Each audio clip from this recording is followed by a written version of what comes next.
Welcome to the Global Discussion, discussions with creatives, leaders, and thinkers. My name is Simon Hodgkins, and it's a pleasure to be joined today by Scott Smith. Scott, you're very welcome to the podcast. Let's begin by asking you to introduce yourself and tell our worldwide audience a little bit about what you do.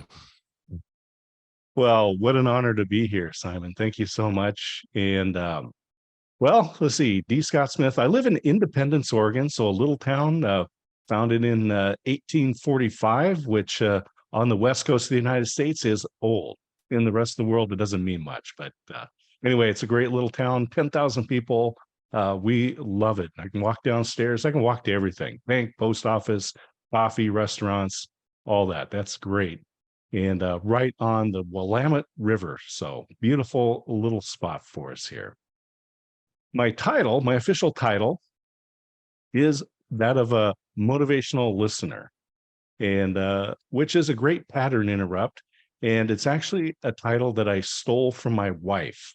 One day back in about 2016, someone asked my wife, "What do you do?" And she very accurately said, "I'm a motivational listener." And I said, "Christine, I love that. And I'll always give you full credit like I'm doing right now because I'm a good husband, but I'm stealing that." And so then I put some of the work that I've been doing around the way we learn, the way we retain information, basically put the brain science around that.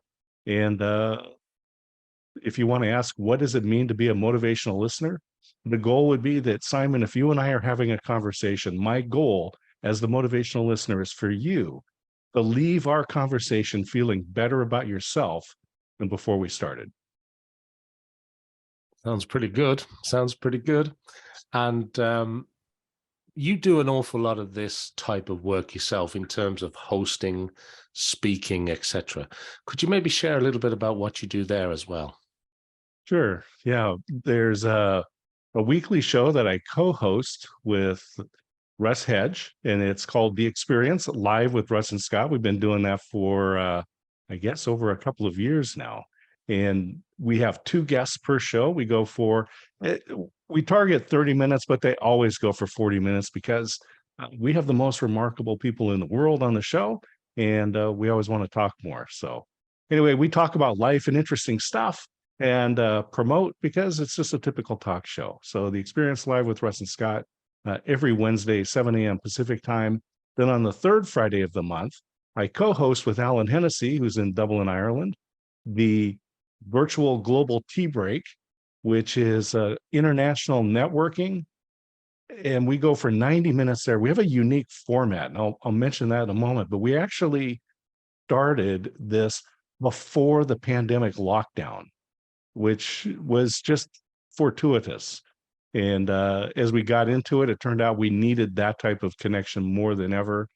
The one thing that we do that's different, because like many of these online meetings, we're using Zoom, and you go into these breakout rooms. The thing that we do that's different is we keep the rooms at about 3 to 4 people, and then we assign, or the people in the breakout room assign one member to report back to the group. And so not only do they get some intimate time together, but everyone that attends gets to hear about everyone in the group. So it's a unique format. And I was talking to Alan not too long ago, actually, Alan Hennessy, who you do that show with. And I was amazed at how many people are now involved and how many countries you're reaching, because it really has taken off, hasn't it? Yeah, it's just unbelievable. It's one of those things that we didn't expect would happen. It was honestly, it came from Blab back in 2015, 2016. For those of you who remember the video service Blab, which I love because it was essentially 24-hour virtual networking, video based networking. But it only lasted for 2 years because they couldn't figure out how to monetize it. And I missed it. And Alan and I were talking. I'm like, I want to go back to that. And so it was in actually September of 2019 that I said, let's do a test. I wanted to do a test and see, could we use Zoom for networking?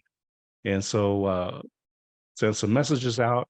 had a group. And then in January, Alan says, we need to do this as a virtual tea break. And that's where it all came about. Yeah, and it continues to grow. It's very impressive. Yeah, So, absolutely. I know you do a bit of work as well, don't you? You sit on a board of directors, you do some work with young entrepreneurs.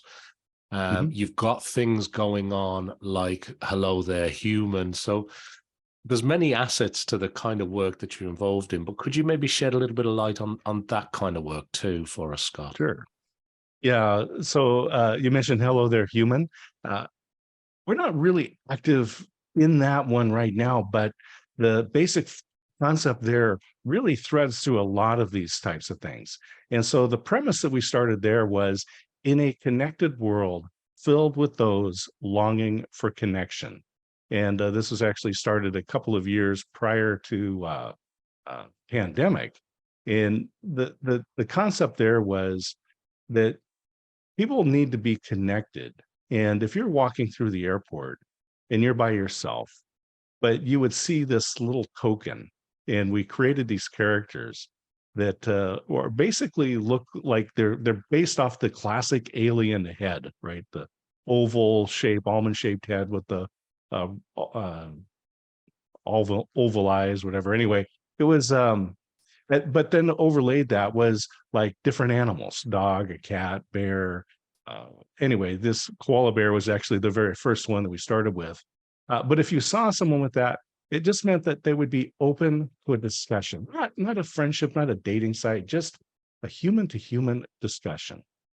So this is one of the projects, and I grew up. My mother was really involved in the community, and here's a lady that after high school didn't even take one college course, and yet became the leader of so many different charitable organizations. So this was just something that I grew up with. So currently, I'm on the board of there's 4 organizations right now, three nonprofit and one for profit, and have been doing work with high school students through a group called Young Entrepreneurs Business Week. They go to this business camp for high school students. And so they come in, we spend an entire week with them. They think of a problem, they go through the whole process essentially of writing a business plan, and they choose a CEO and a chief marketing officer, financial officer, and so forth. And and then at the end, they actually pitch their business to actual venture investors, venture capital investors, or angel investors, not to raise money, but just to have that experience. And it's really designed to teach leadership. And that's one of the groups that I'm a part of, is Uplift Leadership. And again, focused on high school students. And then we have a nonprofit, which is actually just received our first funding, and it's called Edvocation. And this is for high school students that are not necessarily at this point in their life interested in college, but there are lots of ways to make a good living uh, in skilled trades, and obviously the world needs that. And so we're our focus there is to set up these pre-apprenticeship programs, so the students are able to come in, take a look, they spend a couple hours a week, and then we create a curriculum designed specifically for their chosen direction. Yeah, and it's such an important thing, Scott, because I've talked to a few people about education in a broader sense throughout doing this show, and one of the things that seems to be a gap, and it's a popular topic, is about what you learn in traditional education channels isn't necessarily what you need in life, and then the rate of education and the things that Mhm. by the time you finish doing that degree, that master's or whatever, the information's already old and it's already changed quite a bit. So doing what you're doing in terms of, whether it's just setting up a business and appointing people into different roles, it gives that extra dimension of practical education, doesn't it? And I think that's so important in many areas, many facets. Exactly. When you're a high school student and you're heading out there, you get a lot of advice. Obviously, everyone wants to give you their opinion, and but the best advice that I got was from my uncle, and he said, the most important thing to do in college is to learn how to learn. Yeah, I think that's spot on. Yeah, yeah. It's the process of knowing how to absorb information, which Mhm. brings me nicely on to my next question I want to ask you. Yeah. It's a nice segue because I wanted to ask you, for people listening to this episode or watching it around the world, it might sound like you've got this sorted, Scott. Like you've got this done because everything's within walking distance. You're the motivational listener. You're sitting on a few boards. You've got a couple of shows over here. It seems very, very organized. But I know behind the scenes, there's obviously work and heavy lifting involved in lots of different areas. But how do you keep on top of what's happening? How do you stay abreast of the curve, the trends? Are you an avid reader? Are you constantly searching the internet? Is it through sort of the networking groups that you have? How do you learn new information? How do you stay current, Scott? It's funny because I often say that we use the wrong conjunction, right? We use or, do this or that. But in many cases, what we really need is and. You need to do this and that. And so there's really some things that we need in our lives. And one of it is habits, routines, and rituals.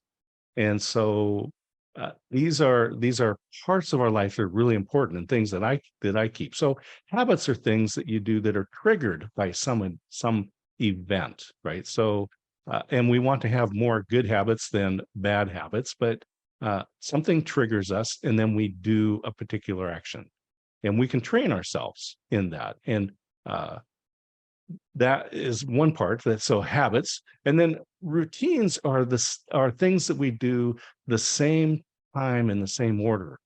And so, for instance, I get up in the morning. First thing I do after getting up is I spend time reading, and then I do some journaling.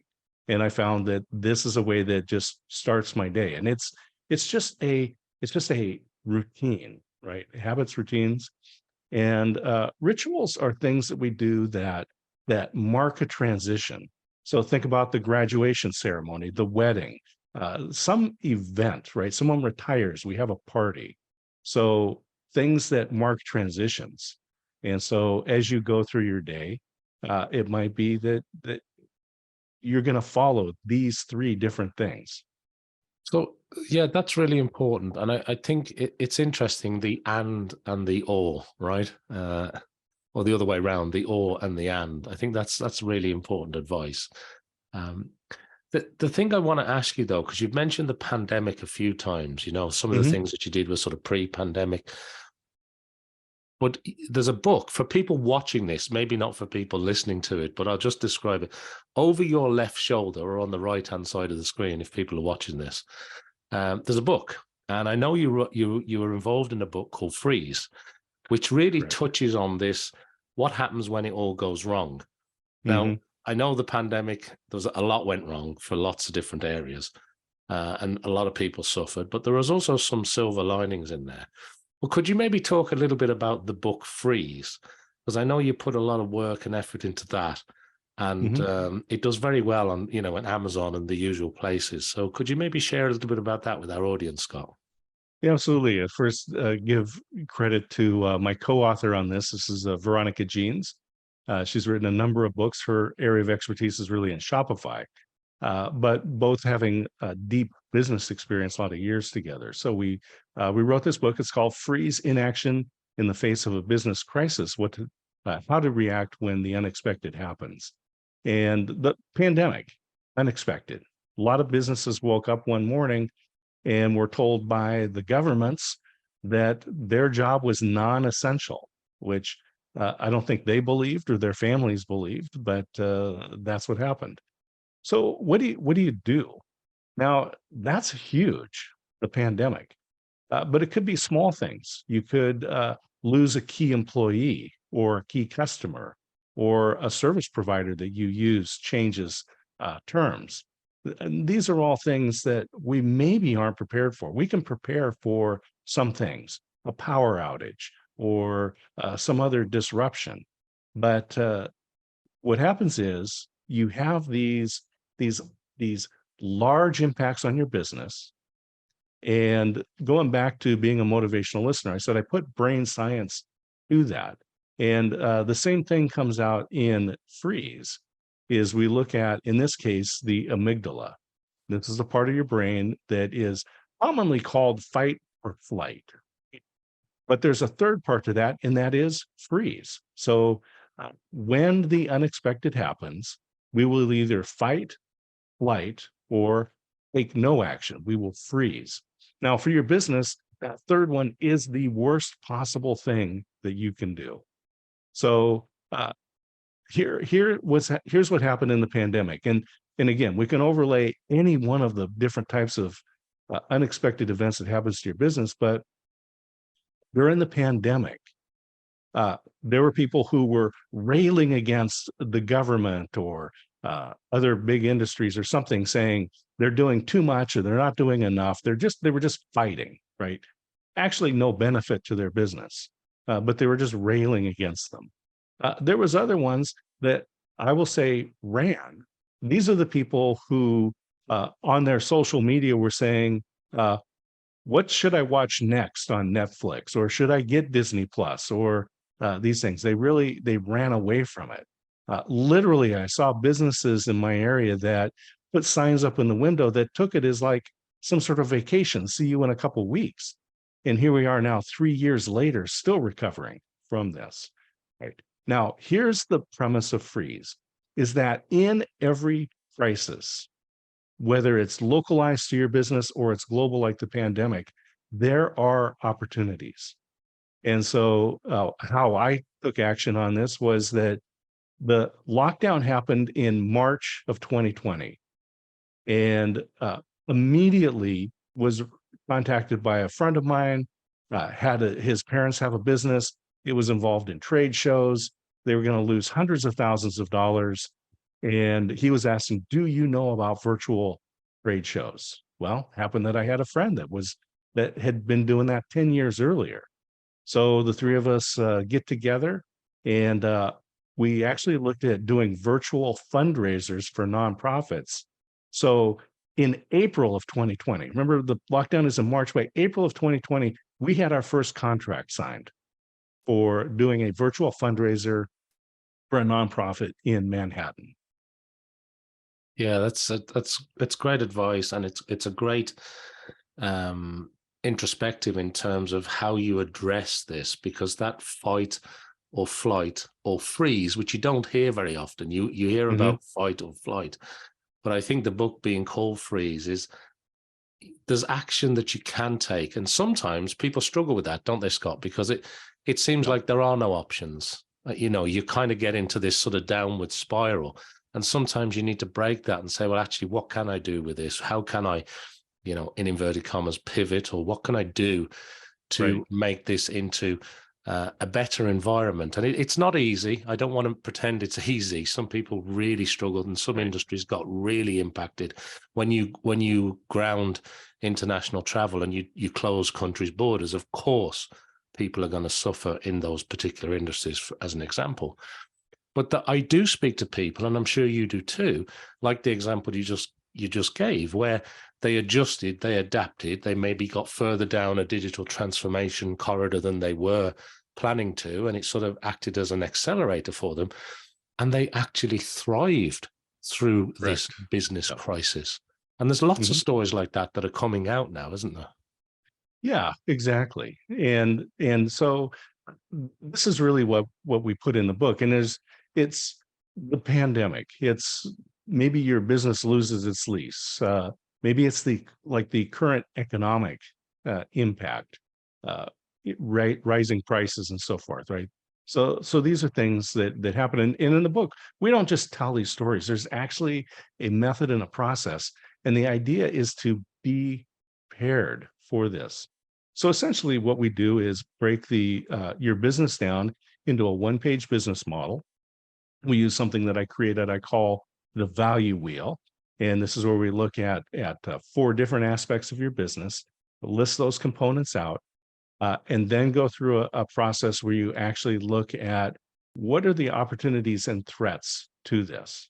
Because again, with every threat, there's an opportunity. So you understand what your core is. So we talked about the nonprofits and the different things that I'm involved in. I've written a number of different books involved in live shows and so forth. What I actually do that brings money into the household is essentially I work as a fractional chief of staff for businesses, for business owners that have generally fewer than 20 employees, and and really help them to address these different issues in their business and be prepared, and then take action currently. One of my favorite things that I hear in working with businesses is when we're having these discussions and we're getting into the details of their business, and they make this comment to me, and they say, "Oh, you know, I hadn't thought of it that way." That's, to me, that's where the gold is. Yeah, and sometimes those businesses that you're describing, they need somebody that can go in and act as that sort of strategy advisor, that sort of person that can manage a particular project or help them with some people discussions or growth. And Exactly. sometimes they can be very close to the business, particularly in the small, medium enterprise type businesses, uh, of a particular size, because they're very close to it. They're probably very engaged in the business themselves, particularly if they're sort of less than 100 employees, for example. Um, and sometimes you need somebody that can actually go in and give you that viewpoint through a different lens, which is often Mhm. really important. So thanks for sharing that. And, as a motivational listener and as a chief of staff sort of advisor that goes in, I think and you correct me if I'm wrong here, Scott, but I think it's a little bit more than that, because I think in a lot of cases, these businesses need a little bit of a helping hand. They need a little bit of guidance. They need a little bit of clear thinking. And I think when you turn up with that sort of approach, it's almost like this sounding board. There's almost a relief. There's almost oh, thank goodness you're here. What do we do here, Scott? Am I right in saying that? Exactly. It's so my background is varied, everything from financial services to high tech and low tech manufacturing, agricultural, to online services and education. So I take this background, and I'm not limited. Now, there's a phrase that we often hear, and that's out of the box. And everyone has their pet peeves. And using the phrase out of the box is one of the ones that I'm just like, all right, I'm done with that phrase. But we do need something that describes that concept. And so the phrase that I use is not as elegant, but it is do not be limited by artificial constraints. And this is really what comes down to the core of the business is that we put artificial boundaries on what we do and how we think. And this is what I do is come in. So I'm working with a company that is a hair care products company, and very standardized industry, a lot of processes that have been going on for decades, and we're actually looking at different ways for manufacturing the products. And I love it because the owner is like, oh, I never thought of that. And this is where the fun comes in. Yeah, I love that, Scott, because a lot of times you can find, can't you? And I'm sure you come across this a lot, where there's sort of some belief system that the company has, or this sort of artificial set of rules or walls or processes that they've built, that they're very self-imposed. They're actually quite limited, and it's because maybe they don't have the exposure or the Mhm. breadth of sort of lens that you're looking at it through. And that's when bringing somebody in can really help a business. And as you say, when they turn around and say, do you know what? I never thought of it like that. Yeah. That's often when the big breakthroughs occur, isn't it? It's funny. I'll just this quick little story or a little joke, right? It was this farmer that had these sheep and wanted to build a fence around them to keep them in, but didn't want to spend more than he needed. Right? Farmers only win when you sell a commodity. You only win by being efficient. So he didn't want to spend money on the fence. So he hires this agronomist, comes in, measures the nutritional value of the grass, and determines how many square feet they need to pen in to provide nutrition for that. Right. So then he calls in an engineer. An engineer looks at that and says, rather than building a rectangular fence, we could build a circular fence, and in the same area, but you use less fencing material. Then he calls in a mathematician. The mathematician looks at it, builds a fence around himself, and says, I define myself as being on the inside. Now, absolutely, you could say valid, but now we have to live with that decision. I love that, Scott. Very, very good. Yeah, great example. Great example. Now, look, you shared a little bit of advice earlier too that you had received. Okay, and obviously you're sharing advice with other companies. Is there advice that you find yourself saying over and over again? Do you find the problems are the same sort of challenges and you're going at it from the same angle, or is everything different? So it's interesting. So I mentioned I've been involved in different industries in my career. Spent most of my time as a people manager, and as I've gone through these different industries, and people say, "Wow, one of the jobs that I did is I was the interim general manager for an upholstered furniture company." Right after I ran an agricultural company focused on soil microbiology. And you would think, so how does this all come together? And the basis is it's all been the same: people and process, all people, all process. And those things run through any industry. Mm, And so, how do mm. we take care of our people? How do we lead the people, provide the right management for them? And we're talking about in the modern world, right? And a lot of times we look at the command and control structures that came out through uh, I'll say the 40s, 50s, and 60s, and it worked at that time. But we're really looking at what's the modern structure. What is the culture that we create is so important. And this is one of the points that I learned from soil microbiology, right? And basically, we said that the soil is the habitat for your plants. And so when we analyzed the soil, we looked at the bacteria and the fungi and the protozoa, and we could profile this soil. And based on the balance of that soil, those microbes in the soil, we could tell whether this particular crop would thrive or that one, right? And so, depending on the profile of the soil. So we would say that you when we looked at that soil, you can grow this crop, or if you don't want that one, if you want something different, you're going to have to change the soil. So that's at the microbic level. If we look at the macro level, the world that we live in. So I was working with a college that was transitioning to university, and it's not just new letterhead. There's certain requirements, like so much research that you have to do. So they needed to create an environment that attracted uh, the researching PhDs. You don't just say, "Oh, you people that we hired for this particular environment, just instruction. Now you need to start doing research." They needed to change to attract, because the environment will either attract uh, certain inhabitants and repel others, right? And so this is where we need to look at that. This is something that we need to look at. Who do you want to attract in your life, in your business, as your customers? Then create the habitat, the environment, culture that will attract what you want and repel what you don't want.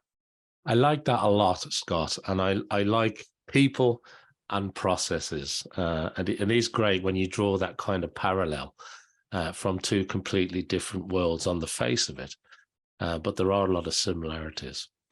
I want to squeeze in two more quick questions if I can. I Yeah. want to ask you about what happens next for Scott. Is it more of the same? Do you just love what you're doing? It's ideal for you. This is the way I want to live my life. Is there anything on your radar over the next 6, 9, 12 months or further out? What are you hoping to achieve? And the other thing I want to ask you, of course, is if there's anything else you want to share with our audience that maybe I haven't mentioned, and also if people want to get in touch with you, find out about the work that you do, join some of the Mhm. groups that you have, find out about the book, where do you want to send them to? Yeah, so I'll just mention that first, dscottsmith.com, my website, and all of my contact information, the different social platforms, LinkedIn, Twitter, um, wherever works for you, works for me. And happy to connect there. And so dscottsmith.com, and you can learn more about the different projects and things that I'm involved in. There, globalteabreak.com, and that's a joint with Alan Hennessy and myself. That is free networking. And so everyone's welcome to join us there, third Friday of the month, and register. And we're happy to have you join us there. So what's coming up? The things that I'm really looking at. So what I put on my personal goal for this year is to get involved in more speaking opportunities. And as we've come out of the pandemic, and fortunately there's more events coming up, I'm really involved. I really want to get more involved in speaking to groups, and we can talk about uh, things around freeze. We can talk about how you create that environment for your employees, for your customers, that attracts the folks that you want. And one of the other things, and this would be set for a different show, is talk about how that our perception of time is completely wrong. And that is that when you're young, summer vacation feels like it's going to last forever. And then as you get older, time seems to compress. And I've actually created a formula that allows us to compare the perception of time when you're at different ages of life. And the practical application of this is how we relate to each other around a sense of urgency. So a 60-year-old like myself and a 20-year-old like my son are going to have different senses of urgency. And so mathematically, we can lay it out, and then practically, we can apply that. I like that, Scott. Thank you so much indeed for sharing it. And as Scott mentioned, if people want to visit dscottsmith.com, your website, one thing that I would mention is that there's a really handy handbook about being a chief of staff. So if people are interested in finding out more about that topic, there's a great little download there, very sort of helpful guide into, does your business kind of need a chief of staff, and what are the benefits to it? I think that's a great resource for people maybe who are listening to this to go and check out. I appreciate that, Simon. Thank you. It is helpful. Yeah, it definitely is. Yeah. Well, look, I think that brings us nicely, Scott, to the end of our time together today. It's been a pleasure to catch up with you. There's far too many things that you're involved in for us to squeeze it all into this episode. But if people want to visit your website and catch up with you on social media, they've only got to punch your name in, and you come up all over the place, right? So they can definitely find you and get in touch. Thanks very much indeed to Scott for being here. Thanks to everybody for watching or listening to this episode. We hope you've enjoyed it, and we hope that you like and follow and subscribe and do all the things that we need you to do to help support the podcast. And I hope that you'll meet me back here for some more discussions with creatives, leaders, and thinkers. So thank you, Scott. Been a pleasure to talk to you again today. An honor. Thank you, Simon.